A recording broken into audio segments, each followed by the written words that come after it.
كان بيقول له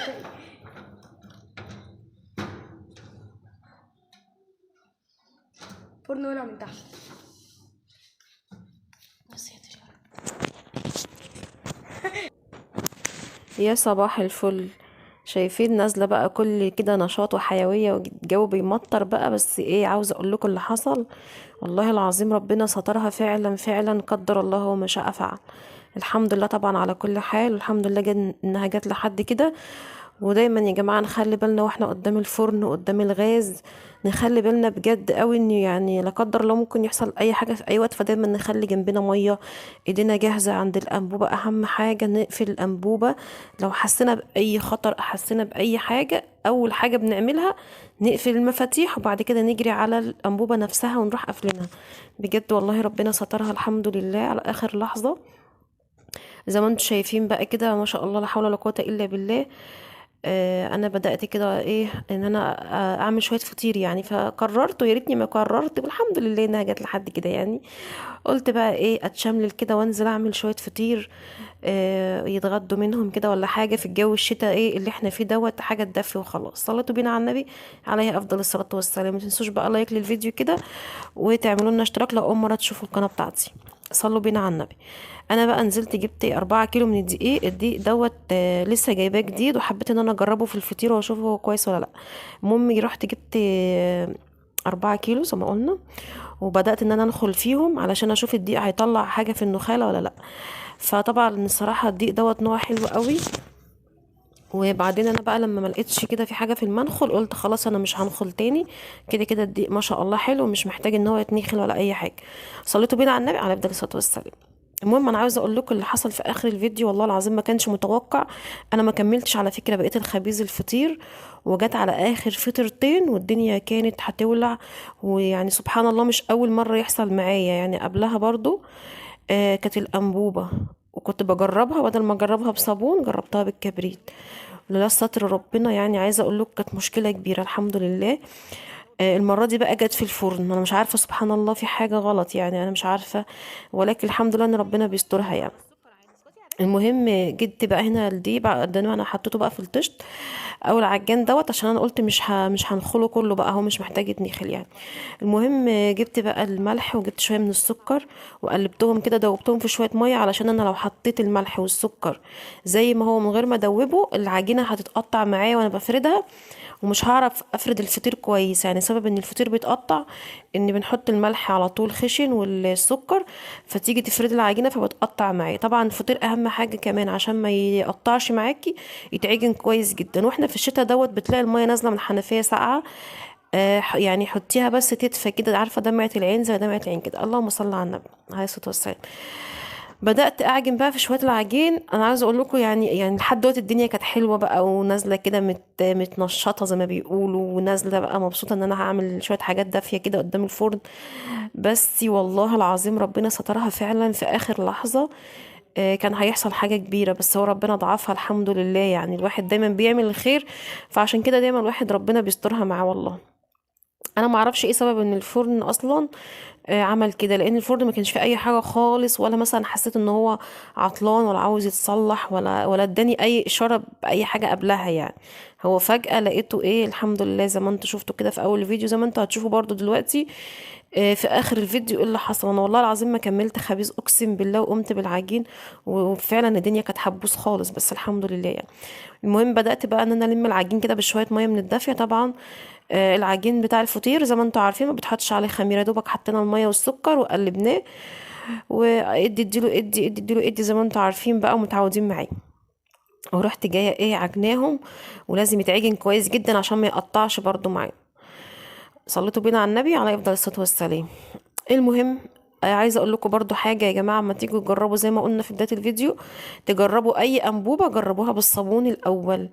يعني بلاش الكبريت، عشان بجد يعني محدش يشوف اللي انا شفته. والله كان موقف صعب جدا جدا. هو ما كانش في الفيديو ده، كان في فيديو تاني كنت بشوي فيه بطاطا، وطبعا ما نزلتش الفيديو والفيديو باظ اصلا، وغبت فترة كبيرة تعبانه جدا نفسيا من المنظر يعني، محدش يشوفها يعني. فاهم حاجه، جربوا الانبوبه بالصابون وبلاش تجربوها بالكبريت. المره دي برضو جيت قعدت قدام الفرن، يعني بعد ما خلاص غبت فتره ما قعدتش قدام الفرن، ولحد دلوقتي انا عمري ما بغير انبوبه، يعني خلاص جات لي فوبيا من الموضوع دوت اساسا. حاولت ان انا برضو ارجع تاني واقعد قدام الفرن، يعني مش عارفه دي اشاره ولا ايه ان انا ما اقعدش قدام فرن تاني. المهم يعني حصل اللي حصل ده، الحمد لله اني جات لحد كده. دايما الواحد لما بيعمل خير بيلاقيه وبيقعد، وانا بحس بكده والله، لما بلاقي ربنا بيسترها معايا دايما بحس ان ده ممكن حاجه حلوه عملتها قبل كده وربنا بيسترها معايا السبب ده يعني. فالحمد لله. هنا بعد ما عجنت بقى العجين، اديت له عجن مبرح كده، تنيتني اعجن لما خليت العجين عبارة عن استك كده. هو اصلا بصراحة نوع الدقيق ده عجبني قوي قوي بصراحة، احسن نوع انا استخدمته في الفطير. لان حسيت انه ليه عرق وبيشد كده. طول ما العجين ليه عرق وبيشد معاكي اعرفي انه نوع حلو قوي في الفطير بالذات. صليتوا بينا على النبي عليه افضل الصلاة والسلام. قولوا لي بقى يا حلوين بتتابعوني منين، وحطوا لي لايك للفيديو، وعاوز اعرف رايكم في الكومنتات، وقولوا لي بتتابعوني من انهي بلد. بحبوك جدا، بشكر طبعا كل متابعيني، بشوف كل اشتراكاتكم، وبشوف كل متابعاتكم، وبعرف انتوا بتشاهدوني منين، كان من مصر او من خارج مصر. طبعا بشكر الدول كلها اللي بتشاهدني، بعرف ان السعوديه والمغرب وقطر والامارات ومصر وكل الدول دي بشوفها، وبعرف ان انا جاني مشاهدات منها، وببقى سعيده ومبسوطه بيكم جدا. صليتوا بينا على النبي عليه الصلاه والسلام. بصوا بقى بعد ما قطعت بقى الفطير، عملوا معانا حوالي 4 كيلو. انا طبعا عملت الفطير كبير يعني، على اساس بقى ان الفرن شغال والدنيا هتبقى حلوه، بس الحمد لله اني جيت لحد كده. 4 فطيرات في الصينيه و3، يعني عملوا معانا ما شاء الله 7 فطاير، حجمهم كان كويس جدا. انا هنا مش عارفه كنت مصدومه ليه، زي ما يكون كنت حاسه والله ان في حاجه، بس الحمد لله ربنا سترها. المهم ال4 كيلو دقيق عملوا معانا اللهم صل على النبي 7 فطاير حلوين كده محترمين ولاد نيس. طبعا عاوزه اقول لكم يعني للاسف ان اللي في 2 في الاخر ما لحقتش ان انا اخبزهم، عشان اللي حصل في الفرن. اللهم صل على سيدنا محمد. بصوا بقى اكبر غلطه ان انا برضه عملتها، ان انا فردت الفطير على الطبليه وعليها البتاع اللي هو المشمع ده. المشمع ده كان بيزحلق وغلبني جدا في الفرد، لكن انا لما اكون بشتغل في المطبخ على الرخامه بحس ان الفرد احسن واسهل، لان الرخامه بيبقى فردها حلو قوي. دي كل لما بلمها من ناحيه المشمع اللي ملزوق ده بيزحلقها تاني، فاهمين؟ فالشغل على الرخامة بصراحة بالنسبة لي الفطير كان أحسن جدا يعني. الحمد لله، قدر الله ما شاء فعل.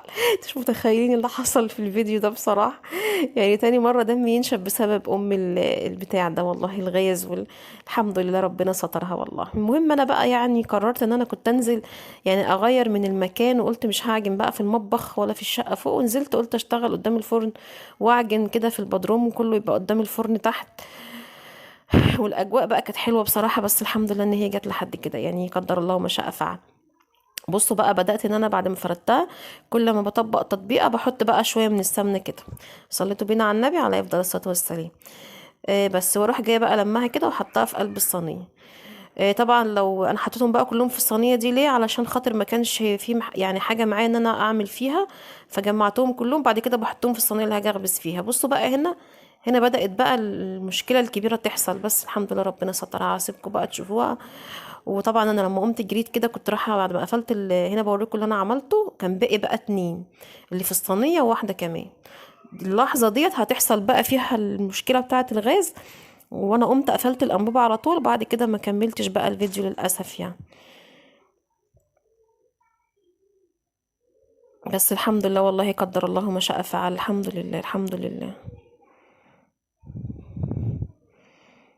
على اساس بقى ان انا بوريكم بقى ببططها ازاي، واحط على وشها سمنه واعمل، بس ما لحقتش. بصوا بقى مجرد ما جيت ابططها كده كانت المشكله حصلت بقى، بس الحمد لله. انا صراحه ما كملتش، قمت قفلت الانبوبه على طول والفيديو فصلته على كده. بس ان شاء الله اعمل لكم فيديوهات احسن من كده، وادعوا لي بس ربنا دايما يفضل ساترها معايا كده. الحمد لله يا رب، كملها بالستر معانا الحمد وكمان بابا لله. اللي نزل وكان اللي بيعمل خير يا جماعه كان بيلاقيه والله. عايز ما كانش راضي يمشي محمد، الحمد عارفه لله. ليه؟ كان بيقول له